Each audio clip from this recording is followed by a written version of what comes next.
Hi, astrology lovers. How are you? My name is Amanda Walsh, and I'm the CEO and co-founder of Astrology Hub. And today I am here for our live Eclipse Q&A with Donna Woodwell. Donna, thanks so much for being here with us today. You have been such a trooper as we've been doing these every week. It's just awesome to have you here. Thank you. You're welcome, Amanda. I love talking about eclipses, can't you tell? Yes, I can tell. And you have been talking my ear off about eclipses since the very first time I met you, I believe. I think So, it's been a long time. yeah, it definitely has. So I know this is like dream come true stuff for you. And, Definitely. we're really helping a lot of other people like clue in seriously to these eclipses that are happening this summer, some of the biggest eclipses in U.S. history and arguably the history of the world, really, because we are such a global community and we have technology now that enables everyone to really tap into what's happening all across the globe. So this is a big deal for all of us. Yeah. So thank you so much for being here. And we've been gathering some great questions. If you have questions and you're watching this live, go ahead and put them in the chat and we'll get to as many as we can. If you're watching the recording, what you can do is join our Astrology Eclipse portal. It's a closed group, but it's free. So you just go to Astrology Eclipse portal in your Facebook search engine. The group will come up, click join group. We will let you in, and then you can ask questions in the Q&A thread. So, but if you're catching us live, you can ask questions here right now. And we've been gathering some questions as we've been going throughout the week. All right, so we're going to start off with a deep one. And Okay. I love this question from Randy. Randy says, actually, you know what? Can we back up real quick for those who are new to the eclipse conversation, just to tell them what's happening this summer and why it's such a big deal? Can we start there? Of course, we can start wherever we like.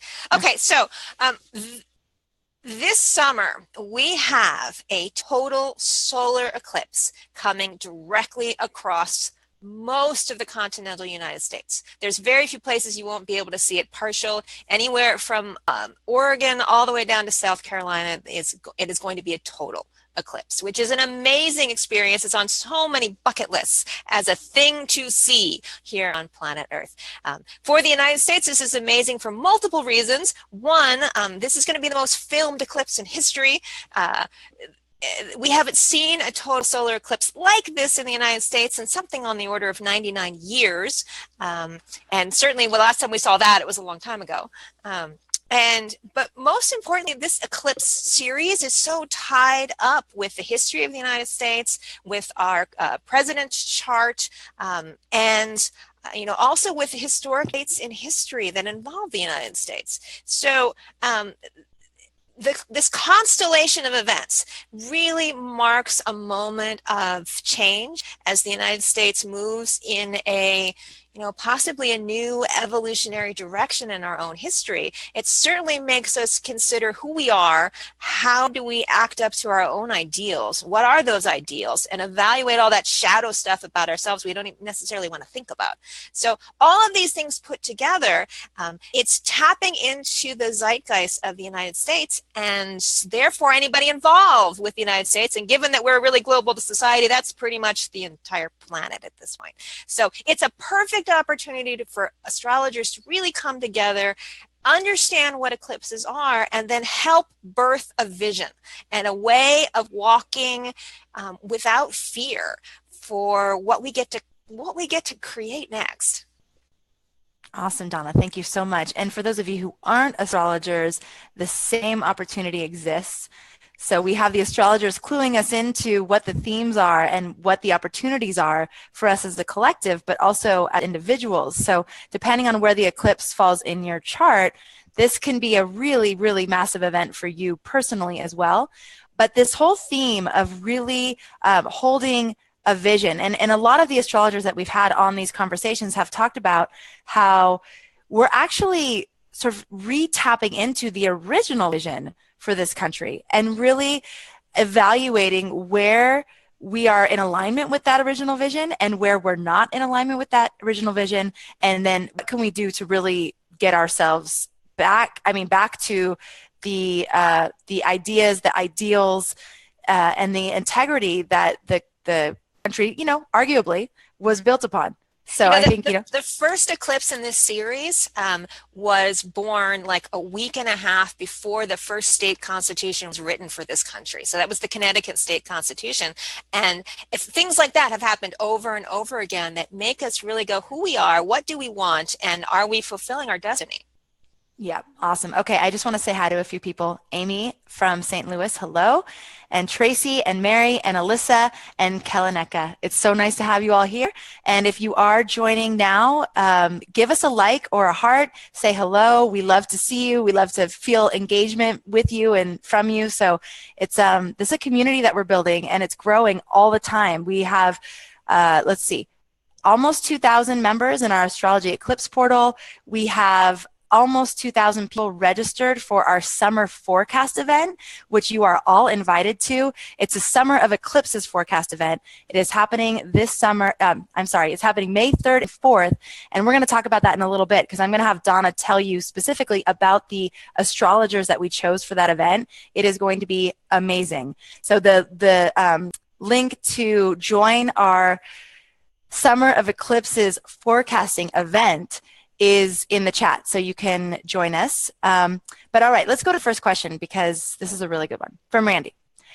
He says, I've heard that souls depart and others enter during eclipses in mass. Any thoughts on this? Randy, that is something that Buzz Myers used to say a lot. He was an astrologer who taught classes in the 60s and 70s. I'm not entirely sure where that comes from, but I'm guessing it's something from the Theosophical Society. And I think the reasoning behind it is that the moon has always been thought of as the place where souls are gathered and through which they come into incarnation. And in a lot of shamanic cultures, they see the sun also as a portal. If you are going off to adventure in some other part of the galaxy, you go through the gateway of the sun. So you put those two things together, that the moon has a connection to souls and incarnation, and that the sun has a connection to traveling through the dimensions. And eclipses when they're all in alignment. And so it makes sense that someone would have come up with the idea that when your galactic travel portal and your soul incarnation portal are in alignment, you'd have a whole influx of souls to the earth plane, so to speak. What do I think about that? I don't know. I like it as a story. It's a great story. It's a beautiful story. But I do think it comes from Buzz Myers, though. Okay, so I wonder if astrologers like Bernadette Brady and Bendykes, and Christine Ahrens, the ones that we're having on the forecasting event, who have been researching eclipses for decades, 40, 50 years. I wonder if there's any sort of mathematical correlation. I mean, that would be... I have no idea about that one. But I know most recently Buzz Myers used to teach that. Before that, I would guess it's a Theosophical Society thing, because it's what sounds like what they used to do. Theosophical Society is also the root for evolutionary astrology, and why the nodes are such a big deal in evolutionary astrology. And all these ideas, eclipses, nodes, they're all related. Okay, great. From Faith. Let's say we find a conjunction of the August eclipse to a natal planet. What is the effect? Does the eclipse always mean a transformation of some sort? Does it mean shadow work? So maybe, do you want to take those? The first question is, let's say we find a conjunction of the August eclipse to a natal planet. What is the effect? Okay, that depends on the planet involved. That's one of the free gifts that we've given out for this eclipse event for Astrology Hub. So definitely check out the free eclipse, the third one, that includes all the planets. So if it's the sun, it's going to help you transform sun-related things. If it's and you can access all of those free gifts in the Astrology Eclipse portal. Again, it's free to join. Just search in your Facebook search engine for Astrology Eclipse portal, click join group, and our team is standing by and will let you into the group. Right. So it can definitely affect the things that are related, the natural things that the planet governs, also the planet's whatever house, the houses that the planet rules in your own chart. So that was the first part of the question.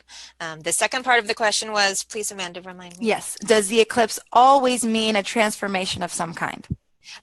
Does it mean a transformation or shadow work? Not necessarily. And this is where I'm so excited that we have such a large group of people to work with, because I have the benefit of having worked to create a little eclipse ephemeris that we'll be talking about at future time.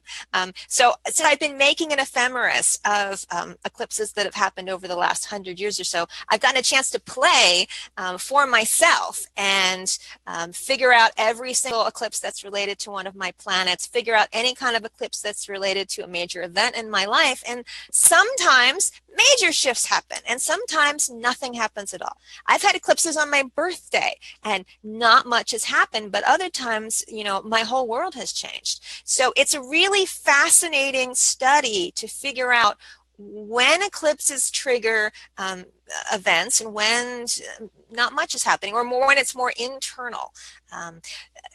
Is it always shadow work? For the case of the United States, so many things are lining up on multiple different charts, on multiple different levels. I am fairly confident on the prediction this is where the United States as a whole collectively are going. But whether or not this affects you that way depends on what kind of planets have being triggered in your charts and all the other indicators. I mean, when you're talking about what manifests, because that's what you're really asking here, is like, what will happen to me? You have to have multiple things lined up, all pointing in the same direction. Otherwise, things tend to cancel each other out.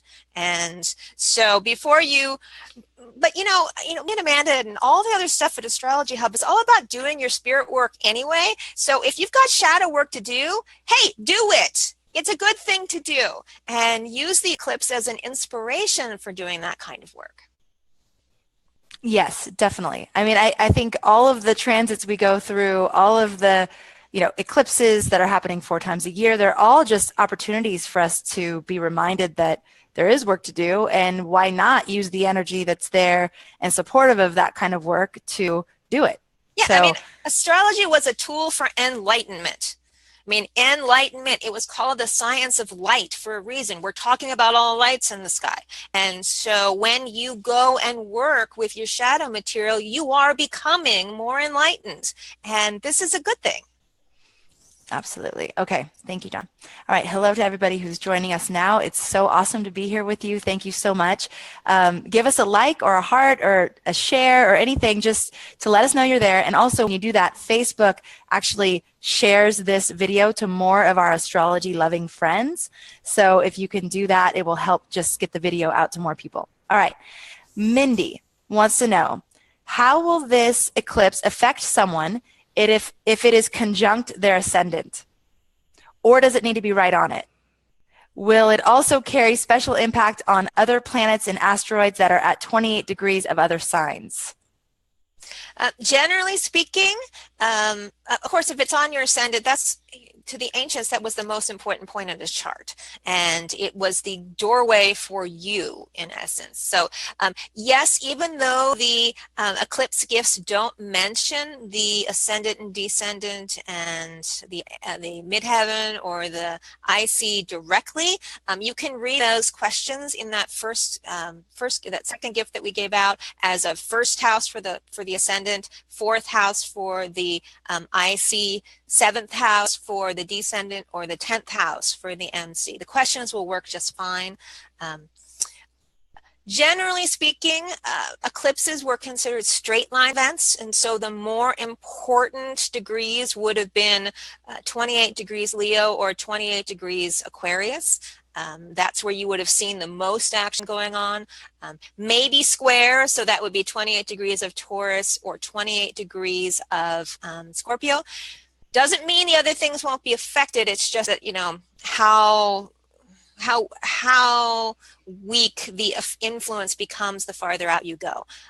When you are studying eclipses in your own chart, I would strongly suggest, okay, I counted. There are 688 eclipses between 1900 and 2050. You have one every 4 years. So if you're 25 years old, you already had 100 in your chart. Okay. So if you're 50 years old, you've had 200 in your chart. So there's lots of them out there. And before you make yourself nutty trying to make every single one relevant to your chart, find the ones that are really, really close to your planets. Find the ones that are really, really close to important events in your life and focus on them until you understand how they work before you start piling on so much stuff that you make yourself confused in the process. Okay, thanks, Donna. All right, so Alyssa wants to know this, what if it is an exact degree of the ascendant of a composite chart? Well, a composite chart functions as a new entity chart. For those of you who don't know what a composite chart is, you basically take one chart and a second chart and you do the math, so you find the midpoints of both charts and you end up with like a chart of the relationship. So an eclipse to an ascendant degree would be some kind of change or transformation to the entire relationship. Does it have to play out that way? Not necessarily, because all the other things I said before apply. That just because we have an eclipse happening in our personal chart or in a composite chart or an event chart or anything else does not necessarily mean that everything is going to completely change and everyone's going to disappear from your life. It just means that you might be reevaluating the way you are doing something, or everything else might point some other direction and it becomes a secondary factor. And so before you get into fear, remember, we are all here to learn, and our job is to open ourselves up to the promptings of soul, and our soul never tries to scare us. Just doesn't. It can scare other aspects of ourselves, though. Donna, that brings me to this next question from Melissa, who says, my North Node is in Aquarius. Should I worry? I don't know. Mine's in Aquarius, too. I'm not worried. And I don't mean these as flippant things. I totally understand the driving force here. You are having a, well, they call it a half nodal return because the North Node is just moving into Leo right now. So you're in one of those 9-year cycles where your nodes are reversed. And that is usually a time when you are reevaluating things. Every 9 years, this happens to everyone. And so finding a new direction for yourself, refocusing, these are all great things. Does it affect how the eclipse, well, eclipses always happen near nodes, so it's just math. Okay, fantastic. All right, so Mary wants to know, can you get into prenatal eclipses and the kind of information we can gain by looking at the relevant ones for our own chart? I just posted in the Eclipse group an hour-long interview with Sandra Lee Serio on prenatal eclipses. So I would definitely go, if you're not a member of that group already, go and tune in and listen to that. Prenatal eclipses are basically the eclipse that happened right before you were born, within the 6-month period or so, and they are the sensitive eclipse degree that you are born with. They can, again, this is one of those things you need to play with in your own chart to see how they play out for you. A sensitive degree just means when something comes across by transit or in a progressed chart or a solar arc chart or a perfected chart or a primary direction or whatever else you use to look to things in the future or the past, that degree can be linked up to important events or transformational events in your own life. But how that works for you is something that you're going to have to do some mathematics for yourself. Okay. All right, Donna. So let's let this next question from Linda lead us into talking about the Summer of Eclipses forecast event. So the question is, how might the eclipse this summer affect Donald Trump since he was born on an eclipse, also our country? Okay. It's a big question.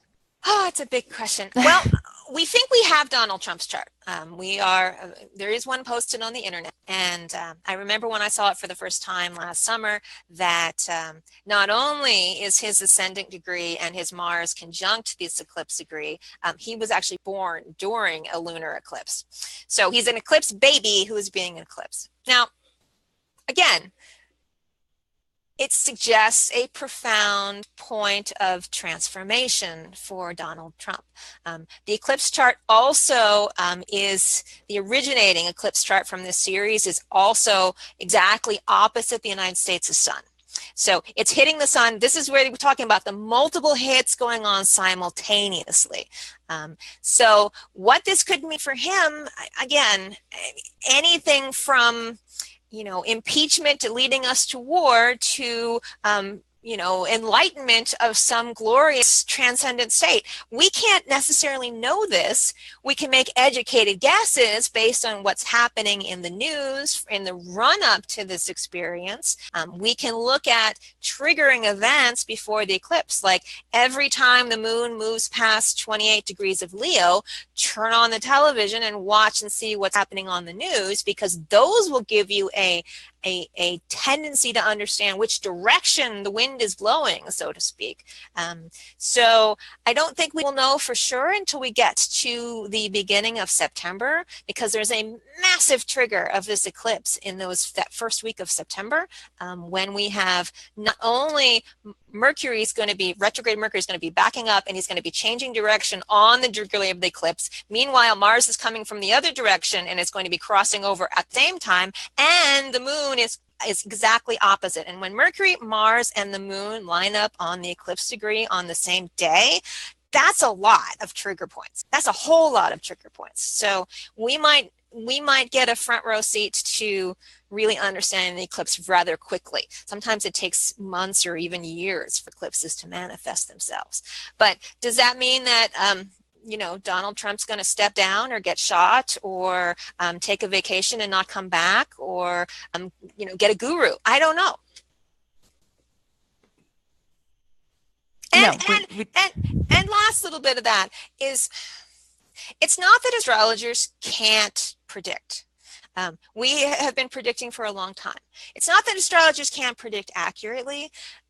There's also a recognition that what we put out in the world can shift what happens. And so when you walk around on this line, you want to think as positively as all of us can right now, because we really are writing the script. And I think more than anything, that's what this eclipse is trying to teach us, is that our creative powers are vast, and several different scenarios fit the energy. So why not put our energy behind the positive ones and continue to envision possibilities and then work towards them, rather than hiding under the bed and cowering.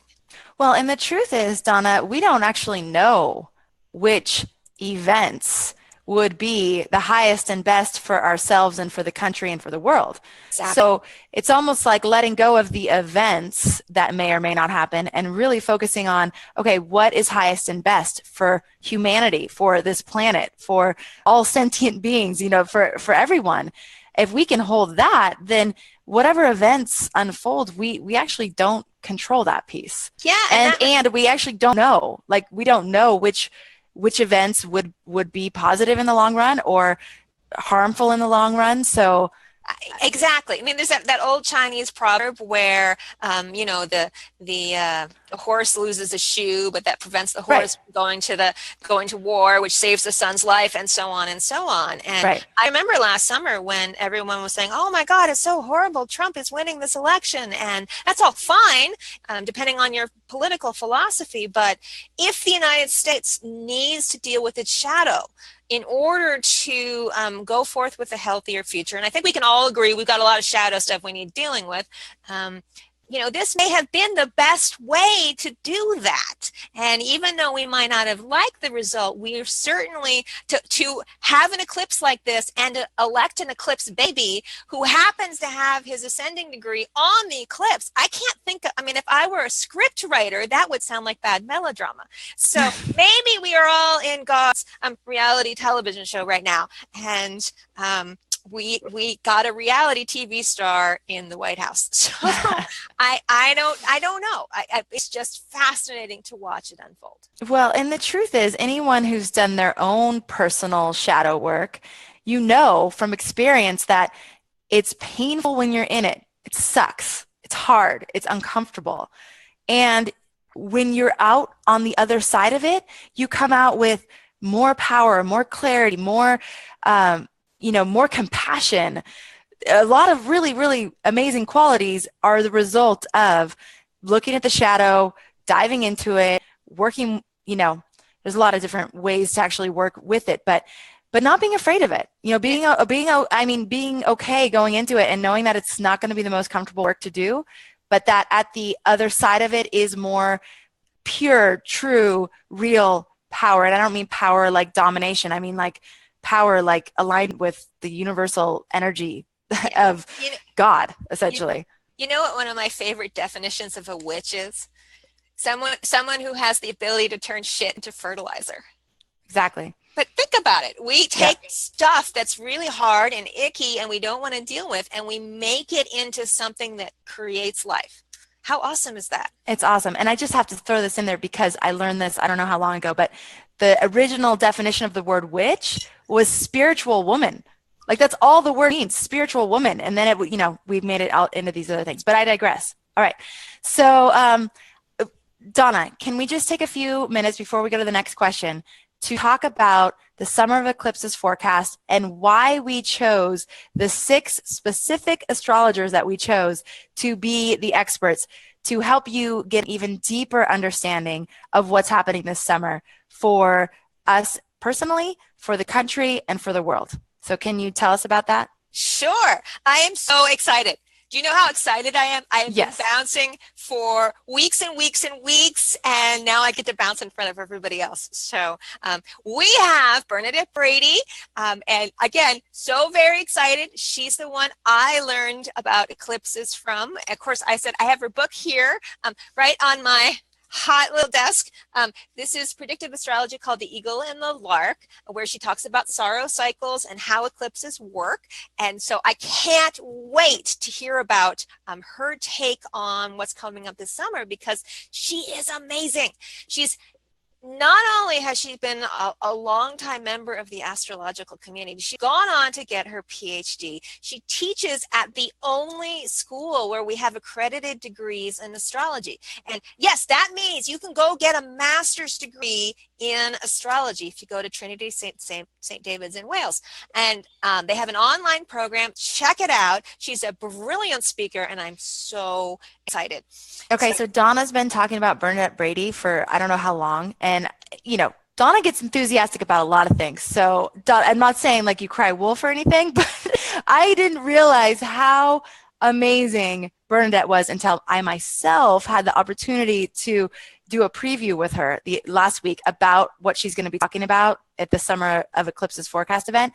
And I'm telling you, I was like all smiles the whole time, and literally just sitting with her for 10 minutes, I was getting downloads about just the richness of her astrological knowledge, the depth, the amount of years she's been researching this on so it adds such a legitimacy to this entire conversation around astrology to have Bernadette Brady as a part of this panel.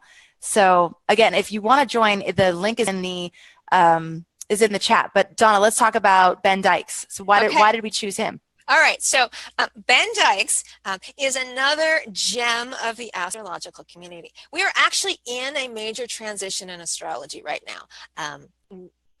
It's a long story. We can talk about it some other time of how we got where we are, but astrology is recovering our own history.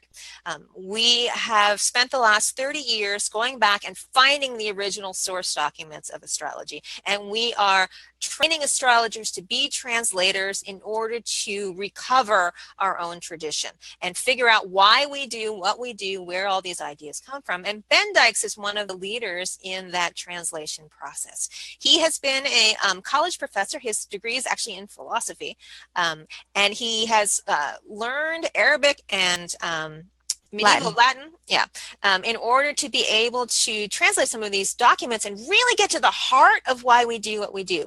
Not only has he written books on traditional astrology for modern astrologers, he's also writing books on astrological magic and all kinds of other fantastic stuff to help us understand the full power of the historical roots of our tradition. So again, really excited to hear the traditional understanding of eclipses and what the ancients were doing with with them and why, and how they use them for predictive things. There's a saying in astrology I've heard, ever since I started learning that, Vedic astrology is more predictive than Western astrology. And that's actually not really true. Vedic astrology and Western astrology have very similar roots. And so until relatively recently, we did all those things in Western astrology that the Vedic astrologers still do today. So Bendykes is familiar with all of it. And so to get a really concrete sense of where we've been, Ben is going to give us a fantastic dive into some great cases. Well, and what he's also going to do is talk about the months following the eclipse. So he wants his focus to be more on the aftermath of the eclipse, and he's definitely more focused on the events kind of side of things that may or may not happen. And that's what traditional astrology is really all about. It's more event-based than it is psychological-based. Right. Okay. So I forgot to mention something very important. This event is free. So you can join it. Just click the link and share with your friends. Invite all of your astrology-loving friends because, again, the eclipses that are happening this summer are huge, massive for all of us, whether or not it's affecting you personally in your chart.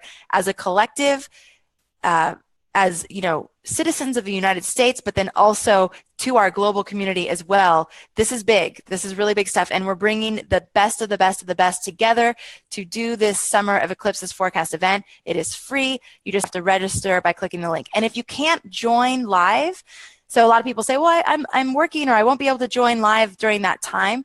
Register anyways, because we will only send a replay to those who registered. So make sure that you register and join us for that. All right, let's take a question before we talk about the other peeps on the panel. All right.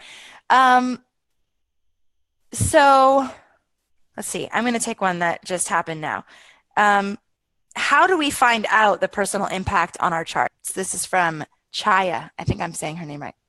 Okay, so get your natal chart and get the eclipse chart and wrap the eclipse chart around your natal chart. And if you are using something like Astrogenst, I think they call the button the synastry comparison. So if you don't know exactly what the eclipse chart is, surf on over to the eclipse portal group because we have multiple versions of the eclipse chart, the Great American Eclipse chart already in the files section. And then we've got several free gifts to help you begin how to interpret what it might mean for you. So print out the free gifts, get yourself a synastry/biwheel from astro.com and start playing.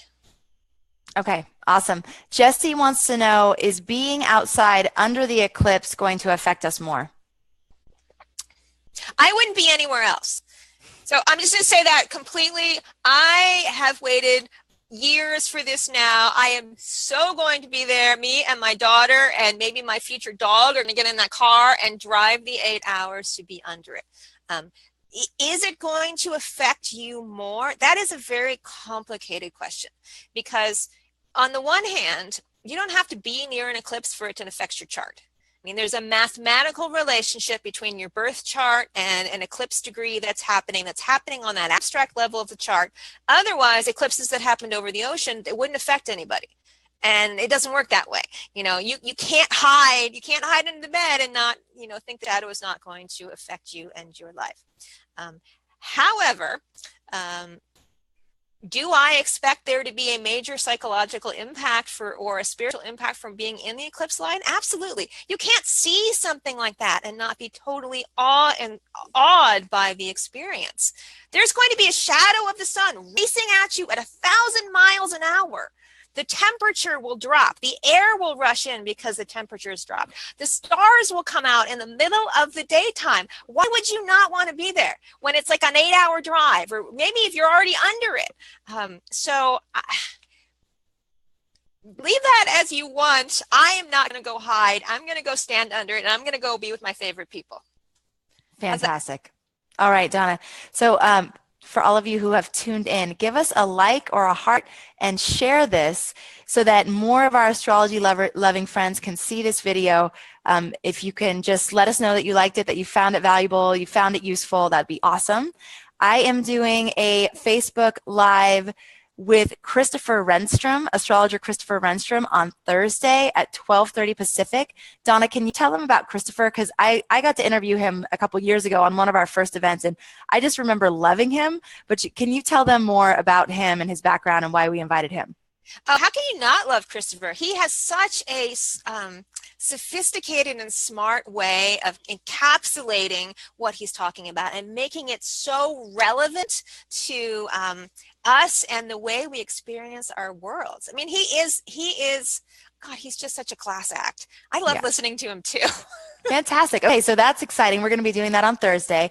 And then make sure you register for the Summer of Eclipses forecast event. It's happening May 3rd and 4th, and we truly have gathered the best of the best eclipse experts in the world. So please join us. It's going to be an amazing event. We will have time for questions and answers. So if you have some burning questions that you'd like to bring to that panel, you can do that. Make sure you join us live if you can. If not, it's going to be recorded and sent out to those who register. So join us for that. And Donna, thank you so much for being with us again today. Thank you everyone for tuning in and for making astrology a part of your life. I'll see you on Thursday.